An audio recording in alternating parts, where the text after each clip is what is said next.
Well, Tom, I've caught you at a hotel off speaking at a rare speaking engagement following COVID releasing, I guess. So that's awesome.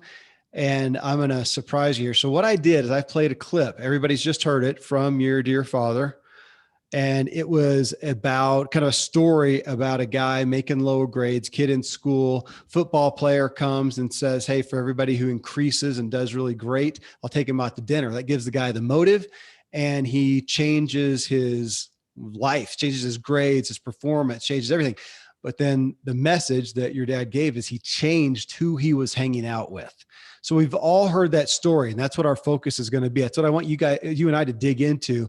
But I want us to really dig into it because we've all heard it, Tom. I mean, you and I talk about it. We've heard it, but well, what you're about to hear is pretty darn stark. So as much as we all hear, hey, Jim Rohn says that you are the average of the 5 people you spend the most time with, and we all talk about that. Here's what's stark. So about 2 hours ago, I posted a question for a show, for another show, another podcast. I posted a question. As of right now, 2 hours ago, I have 84 responses. Okay. That's pretty good.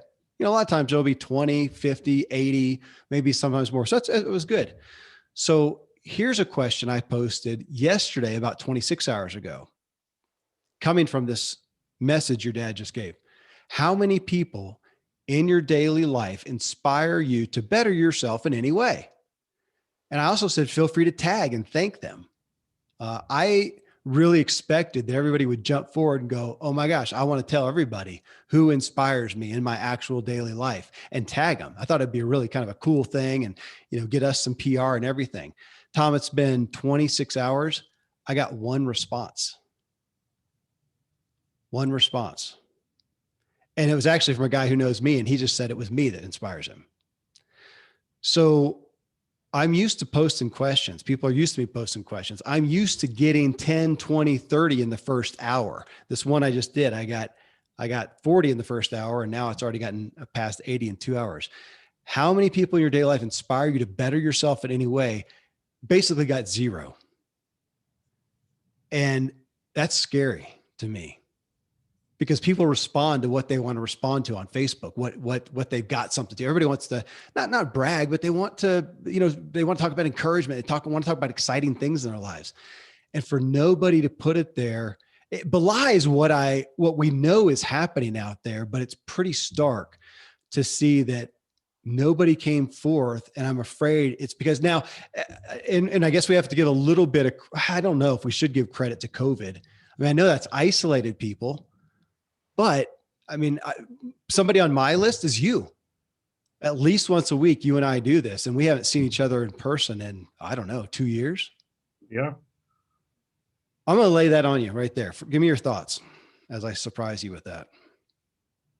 Well, my first thought is, man, what did you do to make Facebook mad to where they're burying your post? Yeah. Well, the other post that I posted, somebody said, "Oh, Facebook police tagged you on," because I mentioned something about COVID. No tags on here that I know of. It's just crickets, just crickets. Yeah. So that's hard for me to understand. Gosh. I'm afraid we're isolated. I know. Isolated and not having those people. And that's why I wanted to bring the gravity of it forward. Tom, man, come on, we live in this personal development, self-help. We know that. Everybody knows that Jim Rohn quote. Hardly anybody hearing this show has not heard it somewhere else or on this show. You're the average of the 5 people you hang around most. We talk about blue zones. Randy and I do in the True Life show so often. The Power of Blue Zones. That's Dan Buettner's book. And he talked about the power, the healthiest communities are communities where health is just their lifestyle. They don't have to try. They don't have to exercise or diet or try to find natural food. It is their life. And we know that is the most powerful thing. I'm reading a book right now talking about that. It's actually got a lot of Napoleon Hill in it. And it's talking about that and talking about the power of having people to collaborate with in our progress. And for this to showcase the reality that this is something that we know, but we don't have. And I really want to look and just maybe realize how difficult it is in today's culture to really have intimate friendships, alliances, associates, whatever, who can come around us and not only just encourage us, because I really had in mind, Tom, not just that. Okay, I know you encourage me, but let's say that you and I were in a business group or something together and I didn't know you and I would just hear and audit you. You would inspire me by things you say. I mean, I've been to Ziglar events and I didn't know specifically everybody, and the people, the proximity and hearing what people are doing inspires me, convicts me to, I want to be a better person.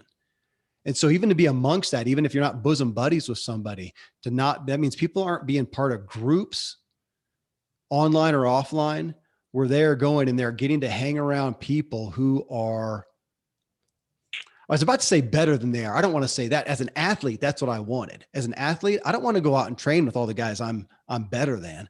I want to go out and get my butt kicked. That's what raises my game. We know that with athletics. So let's not say better than, but in our world as a parent, I want to hang out with a parent who has done more, has older kids, has experienced things I haven't. As a spouse, I want somebody who's married, longer, maybe. That's not necessarily obviously equates to health necessarily, but has experienced more or is showing better fruit in their marriage. In business, I want somebody who's done more. In finances, I want somebody who's accumulated more or is doing more with their money.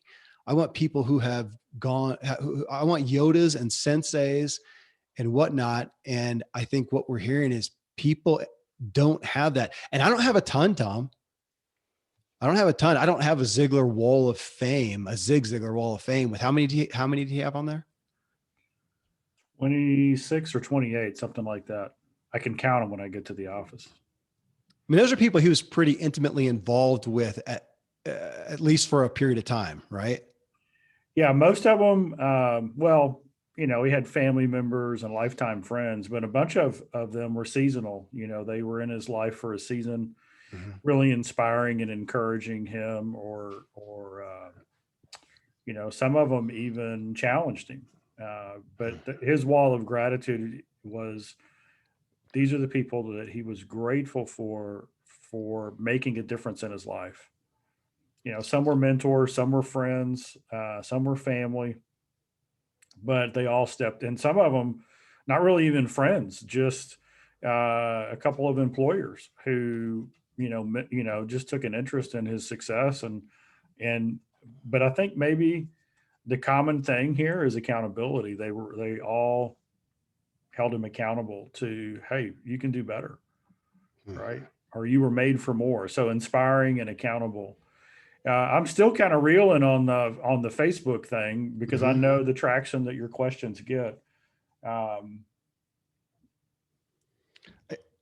It is befuddling. It's astounding. So, Tom, I actually searched around on that quote from Jim Rohn, again, which I mean, I assume that Zig probably shared the stage with Jim at certain points in time. And okay. And there's an article, it's from 2018 that a guy did and did a further study on that aspect of the average of the five people you surround. And in some of the studies they did, they found that to some degree, even more acutely, you're more impacted by the sum of the one person you hang around most. If you hang around somebody who does marathons, and I'm making this up a little bit, or I'm paraphrasing the details, but if you run around with somebody who does marathons, you're probably 50% more likely to end up doing a marathon.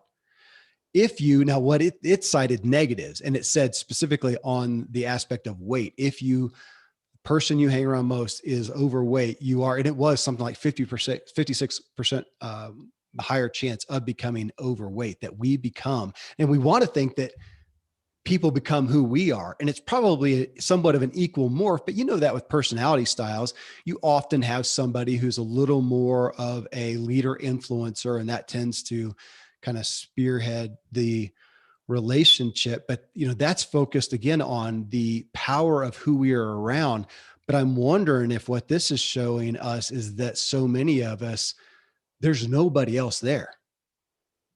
Even, maybe a spouse, which that, we can get into that. That can be or not be influential. Sometimes people are able to separate themselves a little bit from that to some degree, or even a lot bit, unfortunately.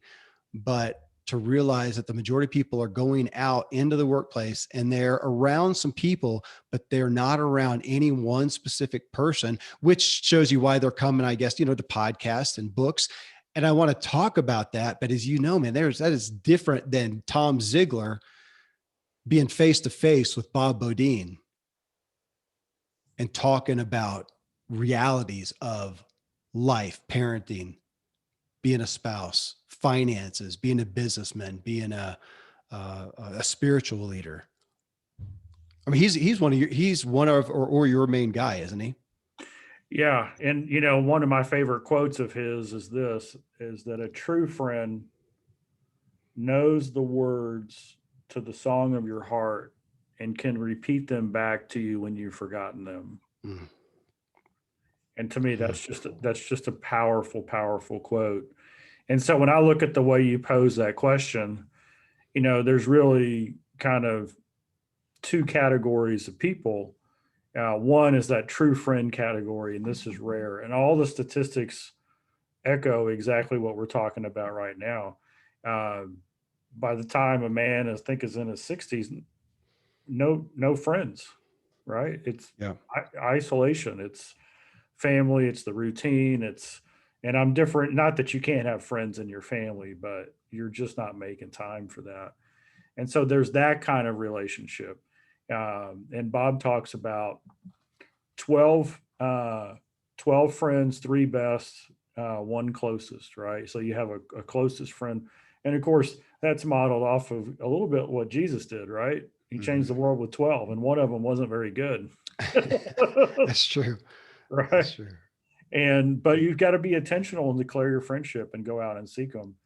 And then there's the other thing that I think it's not the friendship, it's the maybe it's the next circle, right? It's the next circle of people who you want to be around them for intentional certain attributes that they have, successes that they have, because you want a little bit of what they have. You want to learn from them. You want to grow. It's not that you become, they become one of your 12 best friends, but they're there to help you grow.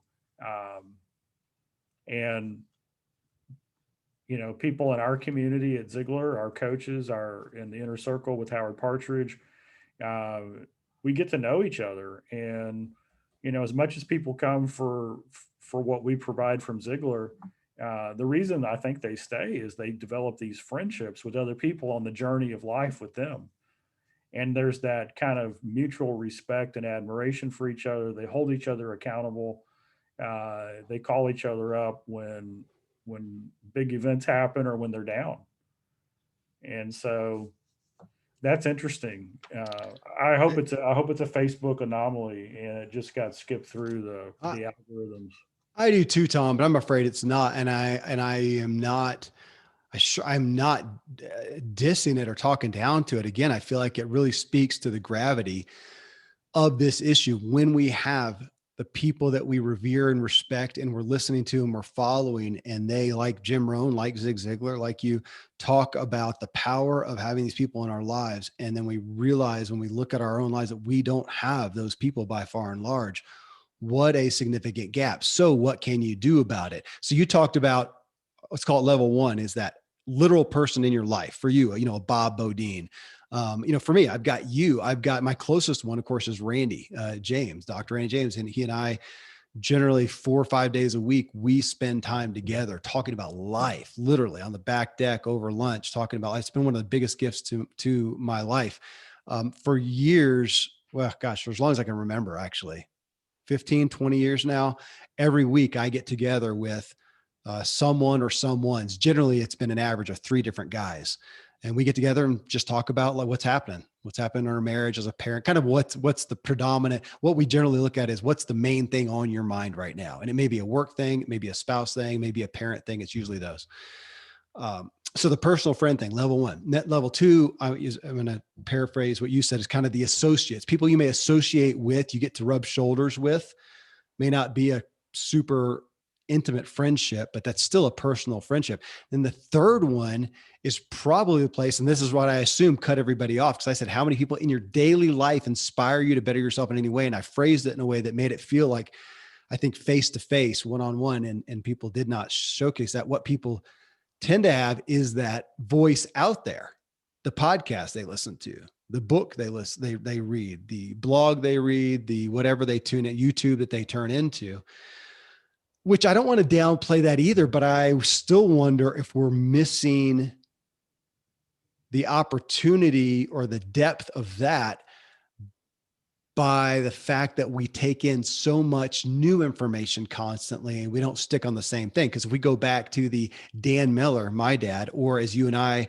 talked to him a couple of years ago or interviewed him on this show, Seth Godin, think about him back in whatever it was, 1980.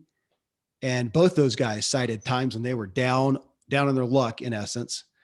And what did they listen to? Zig Ziglar. But think about it. They had a radio station with a couple dials on it to listen to. So not much there. And they had a cassette tape player for my dad. I think Seth said this too.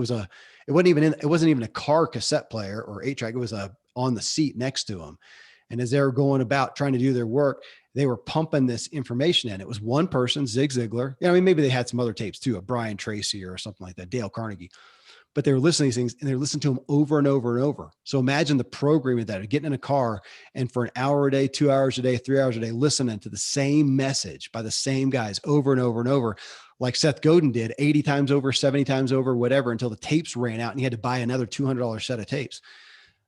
That's different than what we do today, where we just have this barrage and we listen to a little bit on politics and we listen to a little bit on health and wellness. We listen to a little bit on personal development. And that's not the same programming. That's knowledge. It's good, but it's not the same as an intentional programming. That's what we're talking about here, is people outside of our own heads programming us day in and day out. And how can we get that?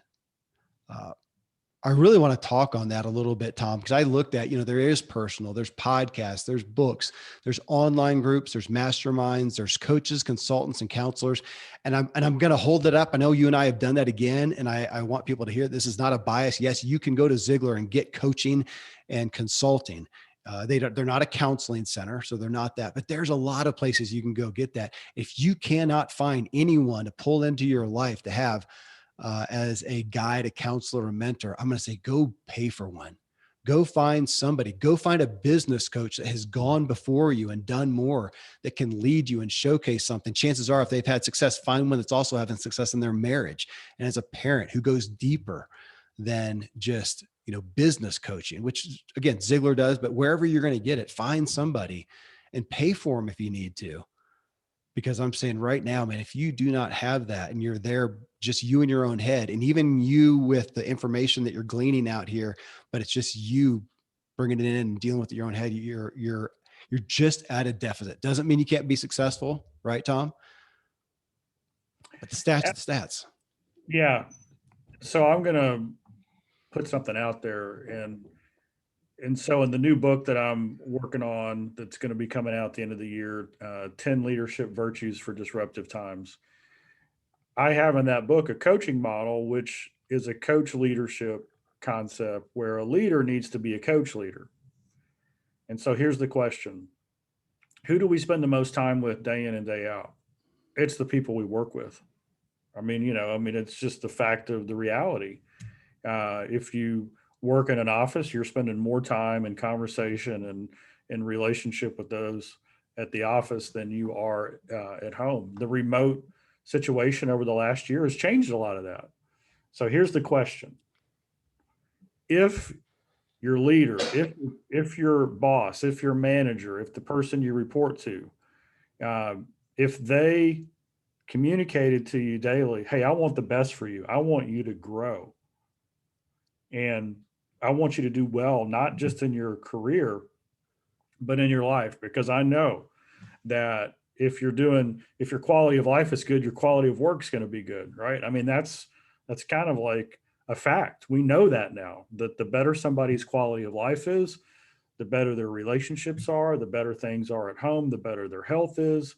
All of those things produce a higher quality of work, because if those things are good, we're not stressed, worried, depressed, anxious, we're not distracted, we're not concerned about the things that are going on at home, and allows us to focus to produce our best work. So I guess here's the challenge. or the question. If your boss or who you work for, if every day it was a check-in call and you had co-created a plan with them on how you could improve in some area of your life or your career, and you agreed on it with your boss, and they checked in every day and said, how's it going? I want the best for you. How can I help? How would that change your relationship with where you work? I'm just curious.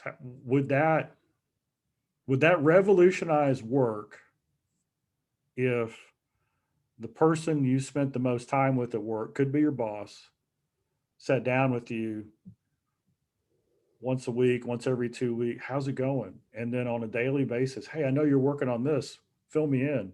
I know you talked to that client. Fill me in. I know you had that conversation with the leader in the other department, and we talked about how you could communicate better. How'd it go? Would that revolutionize work? Yeah. You think? Yep.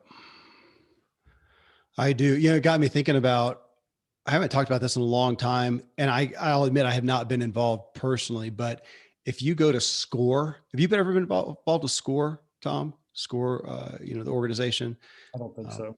If you go to score.org, SCORE, it's gosh, what does it stand for? But it's all overall, it's generally an older demographic of people who have done business well, and they are there to provide, I think, free mentorship and free guidance. So if you go to score.org, you can find a mentor. I'm on the website right here. I don't know that it is a cost. It is, I think, a volunteer thing where you can find people, you can search for people who've done certain things. And I do know from some testimony that people who have done it have also gotten just great counsel from a personal nature. If you got somebody who's succeeding in business, chances are they have some success in some other areas of life as well. But that's a place to go if you can't find it. Like, you talked about, Tom, find it, at work. This is show 890.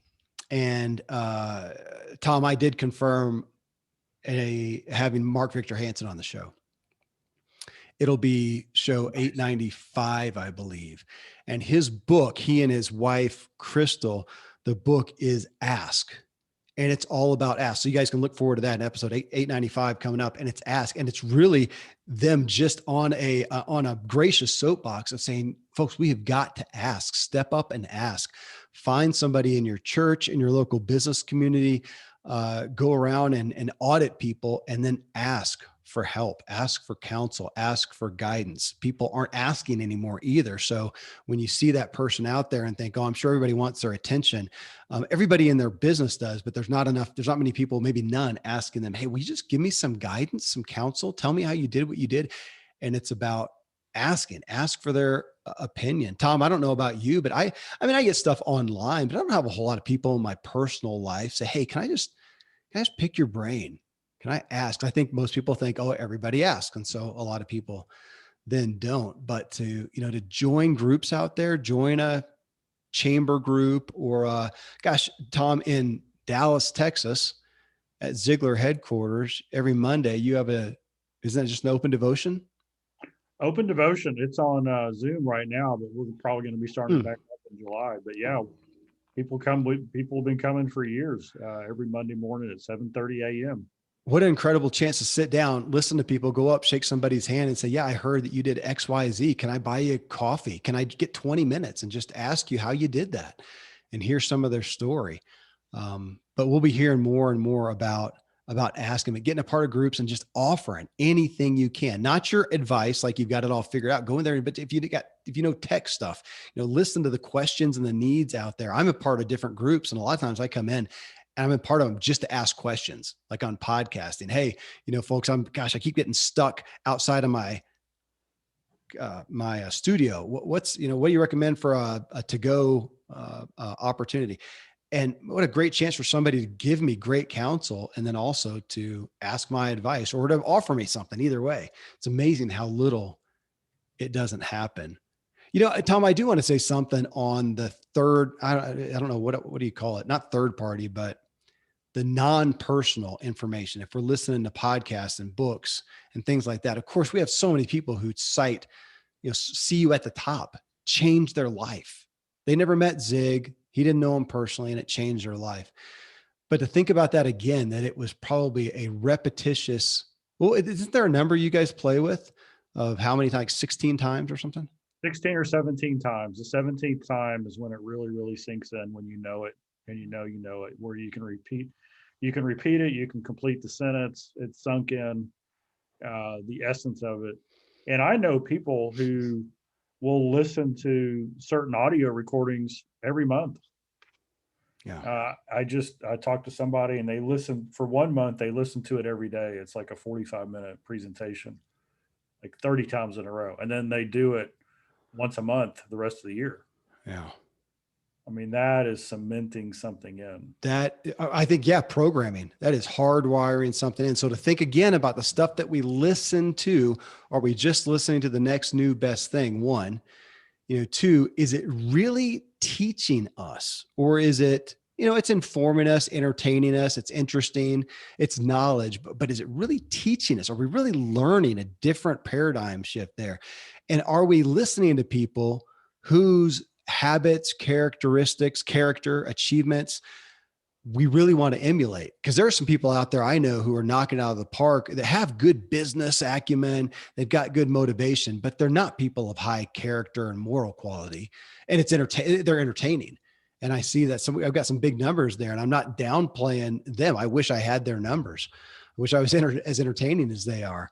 But I don't see that people trust them necessarily. And it's not somebody whose habits and lifestyle they want to emulate. So again, who are you out there listening to that you really want to try to live up to some of their standards? Do they convict you? Do they make you uncomfortable? That'd be one. Do you listen to anybody who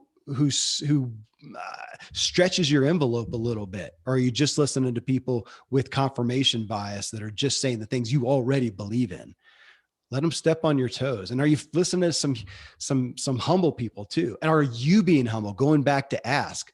I saw that quote again recently, Tom, that if you're the smartest person in the room, you're in the wrong room. I mean, man, my ego wants it, Tom. I can't say I don't like it. It feeds, I get that dopamine hit. Just like I was interviewed the other day. I mean, being interviewed, I mean, you're being asked to talk about yourself. It's like being paid to eat M&Ms. It's awesome. I didn't learn anything. I'm not learning a darn thing. I'm talking about myself. And when am I in a room where I am not the smartest person? I need to be in those rooms. It reminded me a few years ago, I went to an event and it was like a $300, $500 highbrow event that a financial management firm put on for their clientele, which I was not. I don't remember why I got invited or there was an open spot, but I paid to go. And I paid it at the time. And I didn't really feel like I had the money to do that, but I did because I thought I just want to go hang out with the type of person that comes and just plops 300, $500 down to schmooze around with like-minded people. And I did. And I'm not going to say it was a wowsome thing, but it was a different level. It was a different playing field. And it made the idea of making more income, having more income, managing it well, it just made it more feasible. Like, yeah, I can do that, as opposed to staying even with your good friends. God love them, but if they're all in the same socioeconomic, level, all live in the same type of neighborhood, it doesn't raise your level of belief and perspective. And again, Tom, I'm just seeing that I feel like this is something that we used to do as we were more social, and now that we are less and less. How do we define it, Tom? Because everybody thinks they're more social than ever. Not social, not remote social, but in your face, in your lives, social. Yeah, relationship oriented, conversational oriented, Mm-hmm. and curious and inquisitive, um, stretching our boundaries, Mm-hmm. just getting out there. It's and what's interesting to me is that as I look at the disruption that's coming and the way the world's changing, we look at AI and all the things that are happening that are going to make the way we do business a little bit different. The interesting thing is the things that AI might not ever be able to do relationally and building trust and And that kind of collaboration and creation and innovation, the things that we as humans have kind of put us in the in the lead. Those are the skills that are going to be more and more necessary, and it behooves us to put ourselves in environments to go and create that, Yeah. right? Yeah. Because at the end of the day, well, we were talking about it at dinner at this conference. It's who you know, right? It's uh, one of the young ladies there just graduated from college, hundreds of resumes, and the only callbacks she's getting are in organizations where she knows somebody who already works there, and she calls them and says, "Hey, I put my resume in," and they're like, "Great, can you send it to me as well, and I will take it over to HR." Because other than that, it's just a number, Yeah. right? And so, how many relationships are we building? How are we fostering those who relationships? And we've got to, it's a two-way street. uh, who is important in our lives, or who do we know that we could pour into every day, Yeah. right? I mean, it's flow, it's the we've got to be it for someone, and then it makes it easier to ask someone else. If Yeah. Go ahead. Yeah, I was Well, just, the whole idea of the Dead Sea is the river flows in, but it doesn't flow out, it gets toxic, yeah. right? And so if people pour into us, then we got to pour into other people. And I think sometimes the ability for us to receive is we got to go, we're full, right? So it's hard for us to receive more until we go give some. So we got some space, right? We've got some capacity. I, I talked about getting together every week with some guys. And I remember at a time when I believed, actually I learned it from a friend of mine who back in Tennessee used to show up on my porch with a cup of coffee. He said, if I don't show up, you'll never pursue me. So I'm just going to show up and we're going to do life. God bless him for that. He taught me that because I'm the introvert. I generally am looking for a reason not to get together with people, but I learned the value. So I remember being here in Colorado and at one point having a group of guys, 3 different guys, and realizing that I was the one instigating it. And I started to get irritated about that. Why am I the one? I don't even want to do this. Why am I doing it? I know I should. I'm instigating it. And I finally, something changed my paradigm. And I just decided to have faith that that's what I was supposed to do. And I played games with it and I don't know what it is. I thought maybe it's because I'm the one who's most likely to say no. And so God's going to just let that happen, that I have to be the one to instigate it because I need it for me. I don't know. Either way, though, I just said, whatever, I will. And that didn't last forever. Then tables turned later. But for a while, I felt like, okay, so I'm the instigator. So what? So what if you have to be the instigator? What if you feel like you're pulling teeth with people? Maybe that's what your role is supposed to be. So what? Do it. Ask and pull teeth and get people together because you know the value. And maybe you do it with a handful of people, guys, gals, whatever, and you realize one's not a good fit or all three aren't a good fit. It's okay. You're just trying to make that effort. We talk a lot. There's a lot of online groups out here, but for this thing, Tom, I feel more led to look at more intimate groups because you can go be a part of a group and that's great. But the group may have 100 people, 1,000 people, whatnot, whatever paid affinity group in essence. That there are more and more masterminds, I think, especially since COVID out there that you need to vet. A lot of them, I've seen them for $50. I've seen them for $50,000. I mean, you find them all across the board, but there's some that you should be able to vet. You should be able to find some people that know of some that you can go look at some reviews and whatnot. But again, it's paid. That's great. Find one that fits you and try it for 90 days, try it for 6 months, but people who are really invested. I hear more and more testimony from people in paid groups like that who are coming together with like-minded people and the value that they get. And they just say the biggest value is just walking week by week with the same people and hearing their stories, hearing what's happening. It's not because of some leader. Some of the best ones I heard try not to have a leader. They may have a facilitator, but they try to all be peers. That's part of the deal there, where everybody has something to offer and something to get and something to give. But that's another one to look at that if you're out there, and again, especially if you're alone and it feels overwhelming and where am I going to find that person, you can go search for it online and pay for it. And it can be people across the globe, but people who are kindred spirits. And you may have to, what if you try 5? Again, we're looking at the end of a year. What if you found one? What if at the end of this year, you could respond to my Facebook thing and say, yeah, I've got 2 people who I have learned so much from, who inspire me to want to be a better person, who have shown me, who've invested in me, and I've gotten to invest in them. I mean, what would it be worth? I'd say it'd be worth as much money as you can afford, as much time as you can afford, as much hassle as you can afford. So go into it expecting to be frustrated and disappointed. Okay. Just expect that's going to be part of the deal. You to get to that person a year from now, to have somebody, and then maybe to have that person for a year or 2 years or the rest of your life. I mean, who knows? I mean, Tom, I'm sure that there's people that you have paid for coaching or consulting, or who have paid you, who have become a part of your, well, like what you and Howard talked about, your inner circle, a literal ongoing friendships, long Absolutely. term. Yeah. Absolutely. But it started from a paid thing. So I think overall, Tom, the thing that I wanted to come back to on this is I definitely come back with some resources and some directions that people can go, that they can reach out to, for one, but maybe also just to have compassion on, this is hard. We may be in the hardest time ever in this day and age, when we are the most pseudo connected, but the least intimate. We know the stats on it with depression and despair and diseases of despair. We know the stats are happening out there, but to realize that, man, people are connected. They've got a golden Rolodex of social media, people they're, quote, friends with.